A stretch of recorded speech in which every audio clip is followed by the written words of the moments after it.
Hello, everybody. It's Arleen Smith, Healing the Hearts of Healthcare. Welcome back. And I am so glad that you're here because that means you are committed to learning strategies on how to heal your heart. From all that suffering, you know that you experienced during COVID and probably even every single day as a healthcare worker. So I am so excited to be joined today by a very special guest. I want to introduce Laurie Smith. Now, Laurie is the founder of the 28-day Flow Challenge, and she's also an author of the book Leap with Me, a creative path to finding and following your true voice. And she is also a meditation teacher. She is a soul coach and she is an energy healer, which is why I invited her to our session today. Now, Lori, I have been a participant in many of your flow challenges, and you know I am a strong believer that everybody we know needs to get educated on this concept of flow, especially our healthcare workers. I mean, they're coming off a time that I like to call the great sadness, and they need a safe space where they can practice new ways of healing. And that's what I hope for everybody. And so I want you to introduce everybody to why are you so passionate about the Flow Challenge? And I want to hear all about it. And I know all about it, but I want them to hear all about it. Well, thank you, Arlene. I'm just so happy to be here, and I love what you're creating. I've been watching you, and I just want to commend you and everyone who's been serving our whole community as far as our world through healing, and especially during the pandemic. I mean, I remember watching you on social media with your mask, and you left leadership to really go on the front lines to serve. And I just think that one of the silver linings that came out of the pandemic really is that more and more we're recognizing the importance to heal our inner worlds and having authentic conversations like these about what's really going on right behind the scenes, how we really are. I just think that's such an important thing, and so I just commend you on what you're creating here. And I love talking about flow; it's my favorite topic. Um, a lot of people don't really know about flow, and it's become just such a way of life for me that I think it's important to just start there as far as what is flow. And Flow is that state that we all get in when we're doing something we absolutely love and the rest of the world falls away. And it's often known as a runner's high. And the word high is important because we feel so good when we experience flow. And I started my career in the healthcare industry also, but more in communications. I worked at Johnson and Johnson. That was my first job coming out of college. And right at that time, a Hungarian psychologist named Mihai Csikszentmihalyi, wrote a book called Flow. And it was all about this state. And what he discovered was he loved to play chess. And so when he would play chess, he experienced this sort of altered state. Where he just kind of almost intuitively knew where to move the chess pieces, and the rest of the world fell away. And he got curious about this. So, as a psychologist, he interviewed people all over the world who were at the top of their game in all different things: rock climbing, ballet, art, writers, everyday people who were just recognized as being really special and really good at whatever their job was. And all of them use this word over and over and over again, flow, in all different languages, to describe what it felt like when they were doing what they love to do. And so when I was driving to my first job at Johnson and Johnson, back then we had books on tape and cassette players, which I know you remember, Arlene. Absolutely. Maybe not all of your listeners do, but I listened to his book over and over again so much that it sort of became um, part of me and the way I looked at the world, because I've always been a writer. And for me, even when I was a 6 year old, I loved to write and I love stories. And so I really resonated with what he was saying. I knew that state. And he didn't discover this state. What he discovered is this is an altered state of consciousness that we all are programmed as human beings to experience simply by doing things that we love. We learn a skill for the first time, and sometimes it's difficult, and we're in anything but flow, especially if it's a challenging skill. But then naturally, just as human beings, we're programmed to, once we learn the basics and we do the skill over and over again, we start to experience this state, and it called flow now, which he coined that term. But basically, it's just our own innate way of helping us become masters and better at things.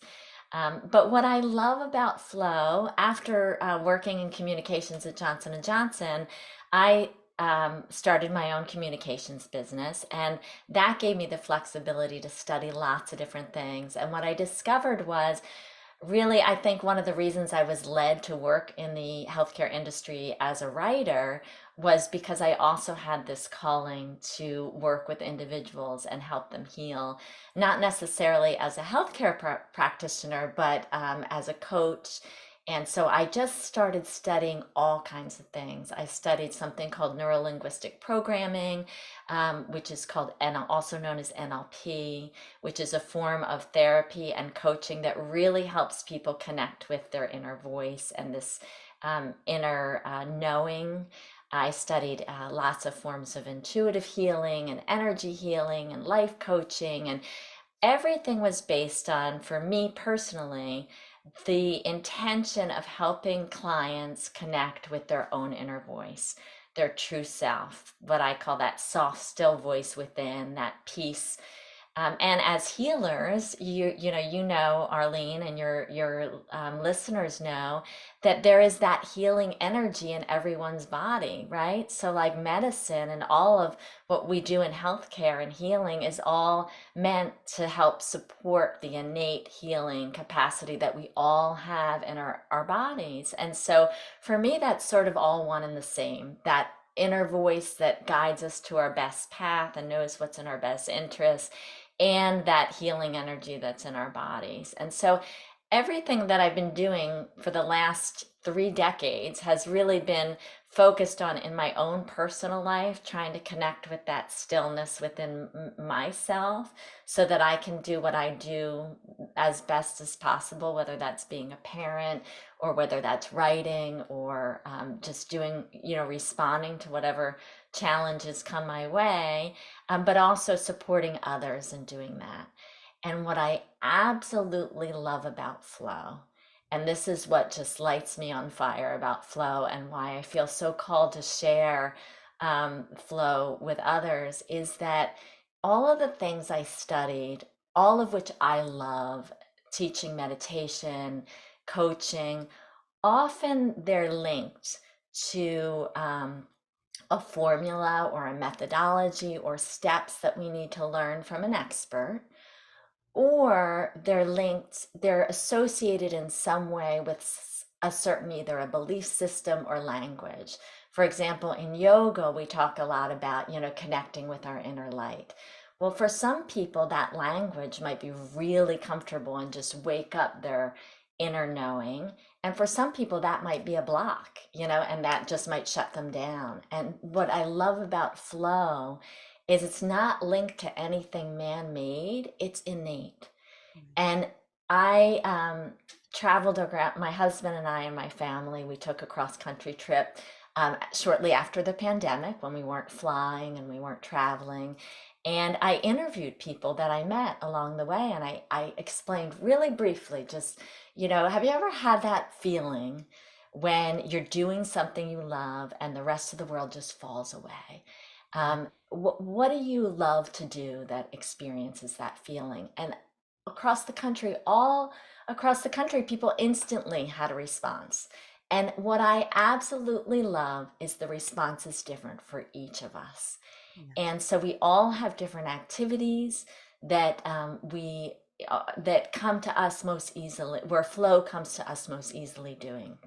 I So would. for me, it's writing, Yeah. but we can experience flow running, and we can experience flow doing anything at all. And Arlene, I loved your first episode of the podcast where you cited Viktor Frankl, Mhm. because I love that book so much. And for those of you, if you haven't listened to that episode, you've got to, because Arlene does such a beautiful job explaining Viktor Frankl's what some of the ahas he had while in the concentration camps. But what there was another story in that book that I love, which was it was right around the same time as the story you shared about him thinking of his wife.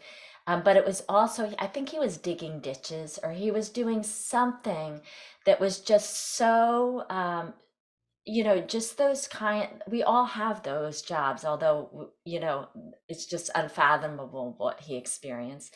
But we all have those drudgery tasks.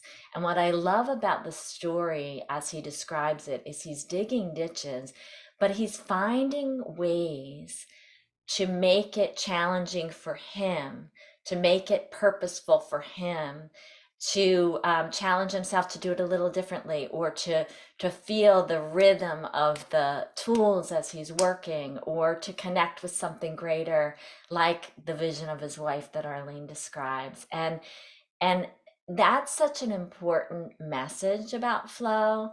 Is I think a lot of times in this world we focus on achieving big things or reaching big goals or using flow. There's a lot out there, and it flow does do this. It helps us connect with our best selves so we can do our job better than ever before and we can produce amazing things.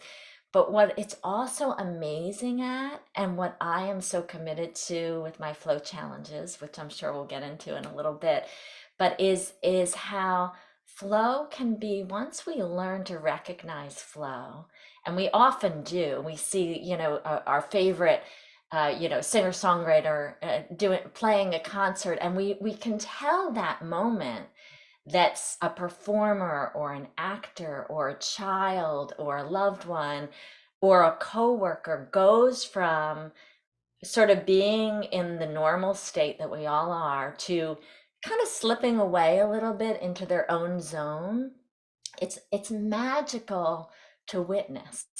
And we know that. That's why we go to plays and concerts, and we love to watch each other in flow.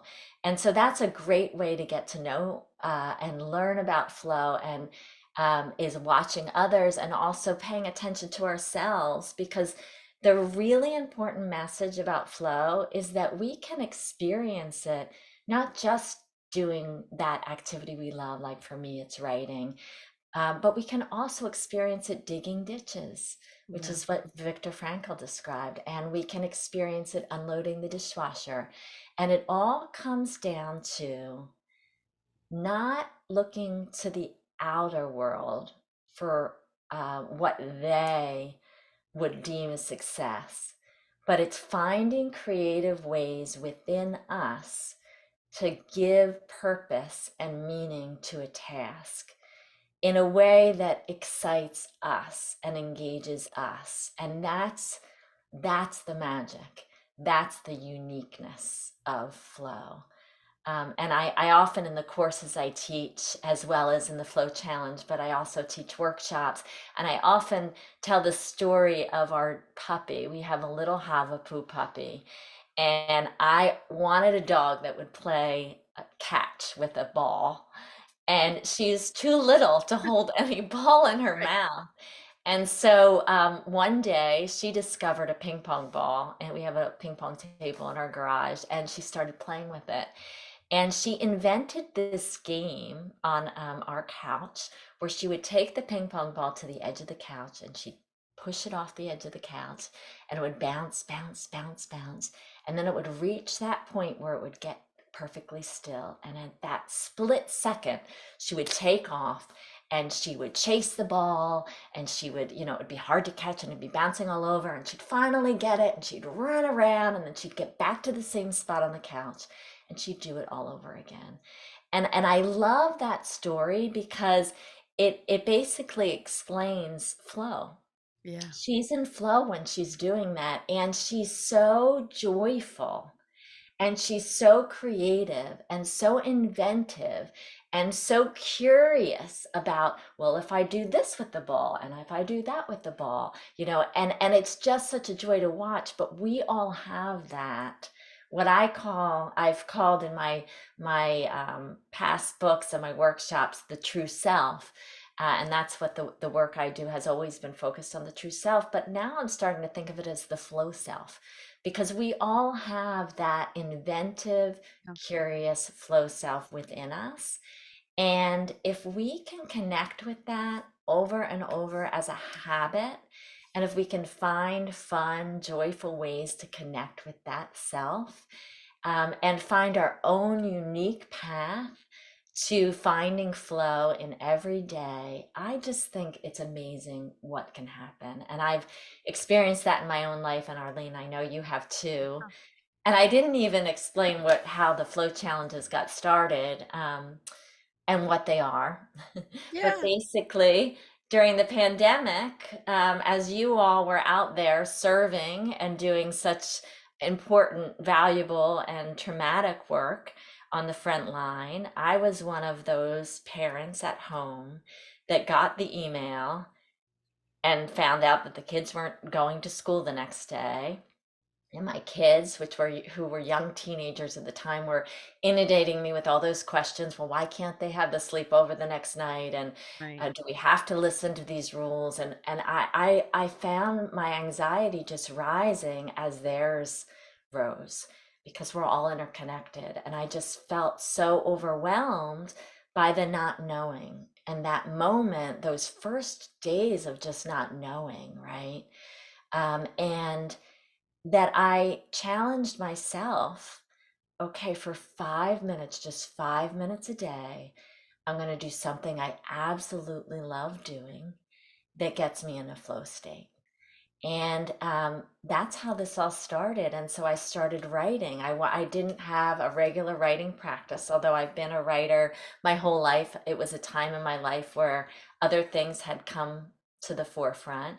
And so I did that. And some days I forgot that I had challenged myself and I was quickly writing for 5 minutes in a journal before I went to bed. And other days I did it. But over time, I recognized how much that was helping me. And let's be honest, some days I wasn't getting into flow doing it. But just the commitment to that part of myself and that joyful part of myself who intuitively knows, as we all do, what brings us joy and creatively knows how to give life meaning, that was awakened. And so I was so excited by how good I was starting to feel and how just that little habit of writing 5 minutes a day was helping me so much that I started telling friends, and friends started telling friends, and that's how you and I got reconnected. And this thing called the 28-day flow challenge has now become a regular thing that I offer on an ongoing basis. And I always offer one. We're heading towards our fourth annual January New Year's flow Oh, challenge, because I yeah. always do one on the 1st of January. And it's just been amazing, the community that has started. And I think an important point is, even when we don't get into flow, if we make a small commitment to ourselves that we do consistently over and over, research shows that that helps boost our self-esteem. Right.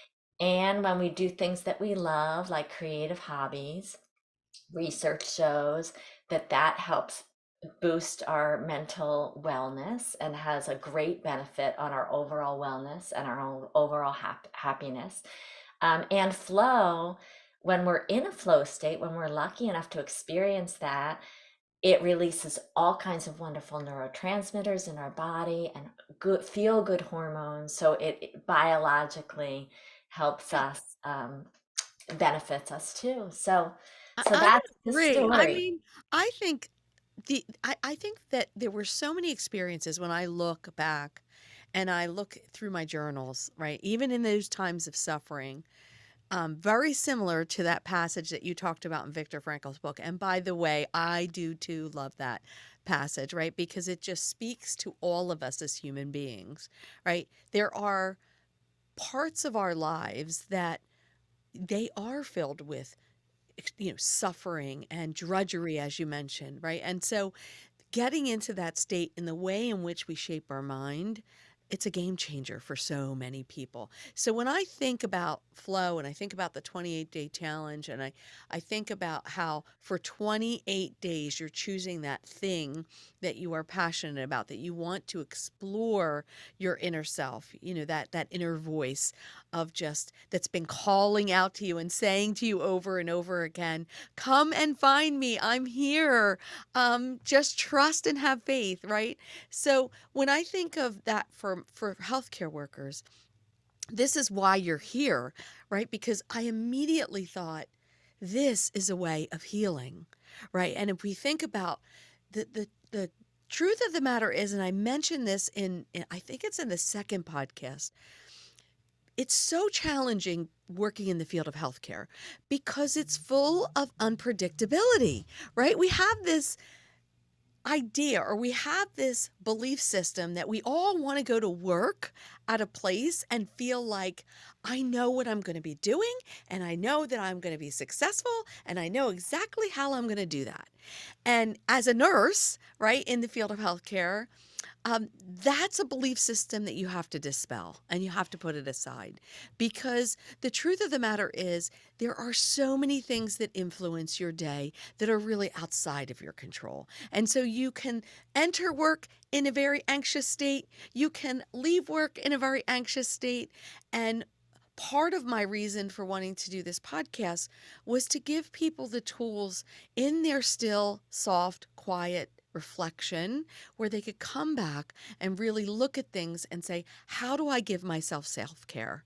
Because I deserve it, because the work I'm doing is admirable and it's soul filling, purposeful work that has meaning. And we know that that's the secret, right? It's one of the secrets to us fulfilling a life of happiness. So I really want to hear from you. I mean, what would you say to that person that's thinking, well, I don't even know how I would tap in to even understanding what that flow state would be. I don't even know what I should do. Can you give us a couple examples or even think about some of the nurses or healthcare workers that have joined your flow challenges and what were some of the things that they tapped into over that span of that 28 days to really unlock that potential and just reignite sort of that beautiful state of flow where they were able to get lost in the moment and quickly thereafter were able to see, you know what, I'm in a place that is just so much better than where I entered. Mm. I love that question. And one woman comes to mind specifically who really was in healthcare and very had a lot of healing to do as a result of what she experienced as a healthcare worker during COVID. And her feedback to me is she said, I've tried things like this before. I've tried meditation, I've tried all the things, and somehow the flow challenge clicked for her. And I think what, during the 28-day flow challenge, I send out daily emails.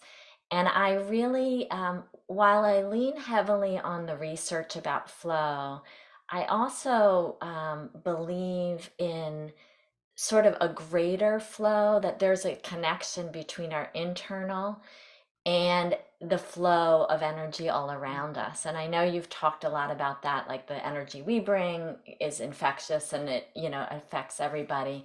But I think um, I do a word a day during the 28-day flow challenge that I send out and give something for people to reflect about and also educates about flow. And some people use just journaling on the word as their flow activity. And the word that's the favorite is softness. And Mhm. for softness, I pull not from the research about the flow state, but looking outward at flow in nature, because Right, I feel like it's all the same, right, right? And so we approach the flow challenge with an intention of experimentation and being really soft with ourselves. And so we try one activity, you might try a writing, but if you skip a day, no big deal, because we're soft about this, because that's we want to carry the energy of flow as well as learning about the flow state. And so I think that's what people really respond to. And so this woman said, for the first time, it worked. It really helped her because she felt free to listen and follow her true self. So when we choose an activity and intuitively 5 days in we feel led to try a different activity, okay, we do that.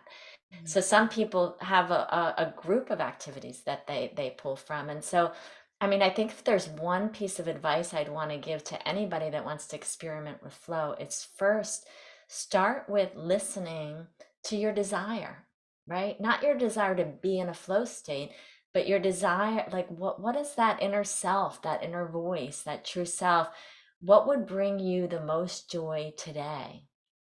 right, And that, just tuning in and asking ourselves that, it's sort of we know we need to care for ourselves, put our oxygen mask on first so that we can help others, right? We know all the things, and it's really important. And Arlene, you're doing such a good service to share, because different things work for different people at different times, right? yeah, And but always, no matter what, the more we can train ourselves as a habit to first start with asking ourselves, beyond any, there's no expert in the world about you. You are the only person that has been with you 100% since the day you were born. right, And so you, and you know if something's going to work for you. And if you're not sure, you try it and you experiment with it, but you always are listening to you, your inner voice. And I think something that really gets forgotten when we talk about flow and the flow state is that the key is something called intrinsic motivation, mhm, which is exactly what my puppy had playing with the ping pong ball. She was doing it because it felt right in the moment and it's what she wanted to do. And it's exactly what Viktor Frankl demonstrated when he was working, doing drudgery work and finding a way to give it meaning, finding a way to challenge himself to do it better, finding a way to work within the system by leveraging his gifts. And that is key. If we're not doing what we're doing for based on intrinsic motivation, it's very slim that we're going to experience a flow state. yes, So if we're agreed. just doing what we're doing because we want to look good, or we want more followers on our social media, or we want to get a raise, or we have to connect with that joyful childlike energy. And so my advice would be trust yourself. Yeah, Like trust yourself and follow your what feels right, like what you most need today. And what I love, and the greatest gift I get from leading these flow challenges, is that different people choose different activities, yeah, and one person might be a right, like I chose doodling on one, and yeah. that was the most. I don't think of myself as an artist. I've never, You I don't used to. proclaim to be an artist, right? No. And sometimes I think that's the key. Right, right. If You're our exploring. identity isn't attached to being good at something, sometimes it's more apt that we'll get into flow and we'll learn how to be flow. That's a great way to get in, right? just what brings us joy. As you always say, Arlene, you're such a great teacher about the power of joy. If we follow joy in what we love to do and what intuitively feels like it would be good for us today, this month, this week, and it might be completely different next week or next month, but if we connect with that, that's the best way to learn how to get into flow. And the more and more we do that in little moments, like, maybe it's just swinging on a swing, Yeah. and we can find ways to challenge ourselves and swing faster or swing more, with the Yeah. style that's our style or whatever it is. We're training. Flow is just like any other habit.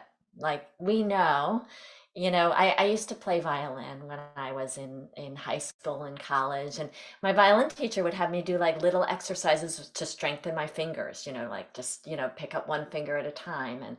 Um, and it all connects, right? So that we know that our now, thank goodness, we know that our brains, there's something called neuroplasticity, right? And we can Right. change our brains. And we do that with little habits at a time. And so the best way to learn to get into long flow state where we really are connected with our true self and achieving great things and producing our best work, the best way is to ask yourself, what do I really want today? How Right. can I make that interesting? How can I challenge myself to do that a little bit better? Or maybe even instead of better, more playfully, like the puppy. Yeah. So that's the best way in. And so I think that's why the flow challenge has been so effective for so many people. It's because of it embraces that soft energy of flow as well as us all as a community practicing flow. Yeah, Um, and I would say after being a person that's done many challenges, I know you have done so many flow challenges, right? I probably couldn't even count them all. But I think the one thing that resonates with me about those challenges is it really is an individual journey, right? But it's like, in the world that we live in, I mean the real world that we're living in right now, I feel like even as a mom, as a working mother, I almost need to give myself permission to do things that bring me joy and that are enjoyable. And I wonder sometimes, does my husband feel the same way, right? Is does he struggle with those decisions as well? Because we do have to give ourselves that permission. We do have to give ourselves that permission.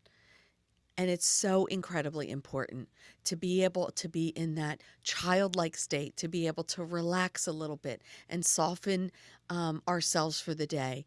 And I think one of the other things that I truly appreciate about flow and just this whole idea is that it can be done anywhere.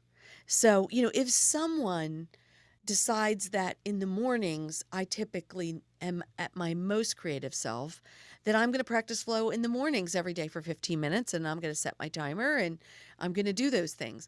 Then it works magically, right?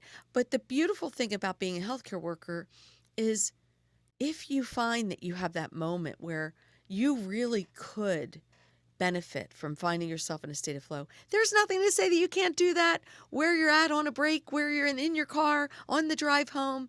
It's really just making it more flexible and available to you. And I think that's so incredibly important when it comes to people. Now, I know one of the things that I really want to just make sure that you get a chance to talk about is, how can somebody really make that commitment? I mean, for some people, especially in healthcare, because I completely can understand and relate to this, I don't even know how I'm going to be tomorrow, right? I just don't even know if I could commit to doing this as a habit over time. Talk a little bit about how you can use flow. And yes, although you're the founder of this 28-day flow challenge, how it doesn't need to be as restrictive, because I have fallen into that habit.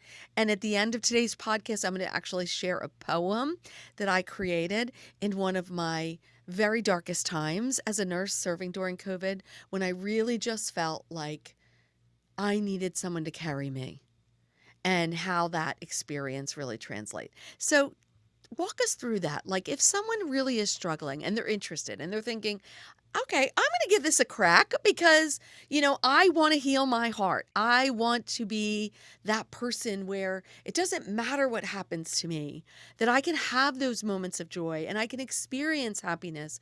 And it's really just at my fingertips, but I just don't know how.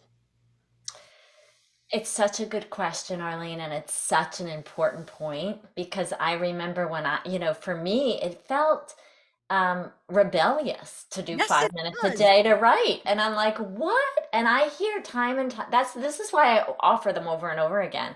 Because I hear from people that say, I've been thinking about joining your flow challenge. I've been thinking about what activity I'm going to choose, but I feel guilty taking 5 minutes because and so in my life is suffering right now.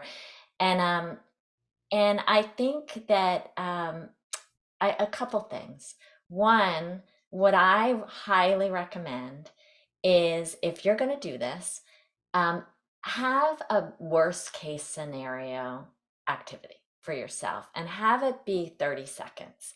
It Right. might be a stretch, it might be a certain way that you stretch in a fun way before you get in bed at night. So if you didn't do it, you're still a success. You're still in flow doing it. You're with the community. You're stretching before you go to bed. And if you have 15 minutes another day and you want to paint or do whatever else you chose, just to add some softness and some levity to it, but also to set yourself up for success, Yeah. right?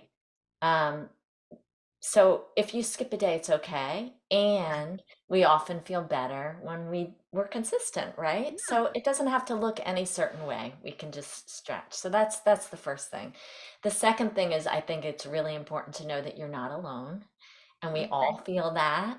And I don't know why it is either, but I have that. And that's something that I've worked on too, as far as giving ourselves permission to feel joy. And I think it's really important to remember how um, it's it's good for us. It's like exercise. My hope is that someday, just like we all know we need to drink 8 glasses of water, and we all know that we need to eat our fruits and veggies, right? My hope, and we now, when we were growing up, Arlene, it was radical to meditate, right? Right. And Right. now we all know we should be meditating, Right. right? Right. My hope is that we all know that doing things we love and getting in a flow state is really, really, really good for our brain. It's really good for our mental well being, and it's good for those around us. And there's a ton of data backing this up. So sometimes it just helps to know, like, this is good for me. Experts say I should be doing that. If you need that as a trick, sometimes that's helpful. Yeah, I think playing with it, it's really important to set boundaries. So if you're going to do this, I think it's important to tell people that you live with, your roommates, your family, that you're what you're doing and why. It's contagious. So a lot of It times, is. there's tons of people who their kids start doing it with them, their husbands get on board. And so, it's good to talk about it and create boundaries. It's good to think about when I'm most productive, we're all unique, when is a good time for you and in your energy to do activities that you want to experience flow during. Where? Is there a closet that you can hide and do your, whatever it is, meditating, Right. chanting, drawing, doodling? Are you, is, it's really great. I mean, we know so much about habits and there are great books about habits and research, but tying it to something you already do, like brushing your teeth, or as soon as you wake up in the morning, or right before you drink your coffee, you're going to do it. What works for me is I have a bean bag, like one of those hot bean bags that you put Like in the the neck. microwave. Yeah. Yes, for the Put it neck. on the neck. Yeah. So I heat that up in my microwave for four What a minutes great every idea. night. And the last flow challenge, I actually needed to do some PT exercises that I was procrastinating. So I decided when I put that beanbag in the microwave for 4 minutes. During that 4 minutes, I'm going to lay down and I'm going to play music and I'm going to have fun and try to make it really playful and fun and joyful and do my PT exercises. And so for 28 days, that's what I did. That's And great. that was what I needed to do that month most of all. And Yeah. there's people that have, done 5 minutes of meditation who are still meditating every day 4 years Yeah. later. That's what So I love about this concept of flow is it really does quite evolve into something that you discover. It's like a journey of self-discovery, right? And we all want to be in a state where we can leave those things behind and we can press forward. I want to share my poem because I think, yes. when And you when did I this during the actually flow challenge, didn't I you? did this. I wrote this during the flow challenge. It really took me 15 minutes. I've never been a poet ever. I probably have made 50,000 mistakes when I was actually journaling this. But in that state of flow, these were the words that kind of surfaced and came out. And it was at a time, again, this was at a time during COVID, serving as a caregiver and as a nurse, it took a toll. It really did. And it was so challenging. So I wrote this poem. I shared it on LinkedIn. Very quickly, people were contacting me. Can I share it? Can I share it? I was like, I don't care what you do with it, right? If it speaks to you, then it serves its purpose. And that's really the message that I want people to walk away from is, this will give you a voice. It'll give you a voice in a way that you might not even know you have. Like I never knew I could have done this. But it's But so meaningful. Arlene, I just real quick, will you describe how, because when you described to me how you prepared, Oh, sort yeah. of what you did, your process, I think that's really instructive too. Absolutely. And I will tell you the benefits of being involved in these flow challenges, it really unlocked something in me, which was I too love writing, right? So we're in a writer's workshop together with a number of other women, and it really untapped something in me. So for me, it was about really finding that 15 minutes. I would put my earbuds in, I would crank up my praise music, and I would just find very quickly that I was in a state of flow. I could write things, I could just come up with ideas, whether I was sketching it out on my notebook, it really didn't matter. And a lot of the content that I've collected, oh God, over the past 15 years is what is going into this podcast. So this poem has a very special place in my heart. So I'm going to share it with you. And then at the end of that, Lori, I do want you to talk a little bit about some things that are coming for you. So if people are interested, how they can reach out to you. All right. So this is called The Greatest Thank You. And it starts with, I am so tired, my dear caregiver. Thank you for being here, pouring out your love all over me, like a warm blanket and a giant hug. It was you who made me feel so loved. You are remarkable because you chose to care for me. COVID tried to isolate me from you, but you cared for me, you loved me, you comforted me, you nourished me, you fought for me. Remember before COVID our beautiful times together? If you close your eyes, can you see how it was you who caused my soul to dance? That it was your warm smile and embrace that made me feel so loved. There are never enough words to say thank you. Even the angels in heaven know this. But now, my dear caregiver, I need to comfort you because you're exhausted and you're feeling empty. Now it is time for me to care for you. So when you feel tired, picture me giving you strength. And when you feel alone and overwhelmed, picture me fighting for you. And when you feel saddened, picture all the glorious times you and I had together. And when you feel as if you have nothing left, picture me pushing you forward. So be kind to yourself, my dear caregiver. You were born to care for elders like me. Serve proudly and show the world what I see, pure love. So that was my poem. And I still get the chills from it because I I get to chills. remember the feelings that were associated with that. Lori, before we end our podcast today, tell everybody where they can find information about you if they want to get involved in the Flow Challenge or invite you to come do a workshop or have you come and speak to their teams. I would love for you to do that.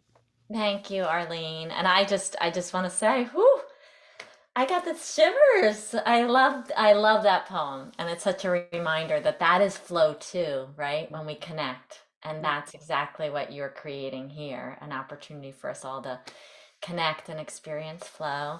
My website is www.lauriesmith, LauriesMith.com. And on there, that's where you can sign up for my next flow challenge. I always do one in January, and I often do them other times during the year too. And that one's starting soon, the one in January.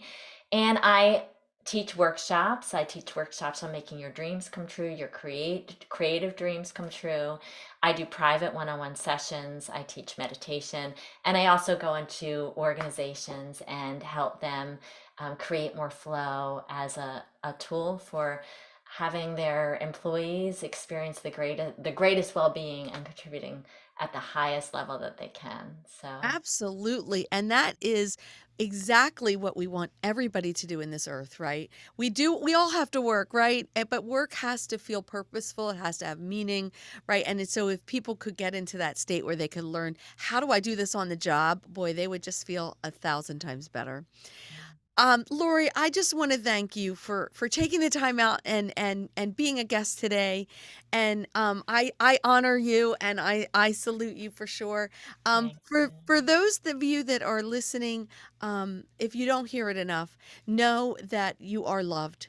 And we thank you for everything that you do. And thank you for showing up and for being here and being the person that wants to heal your heart.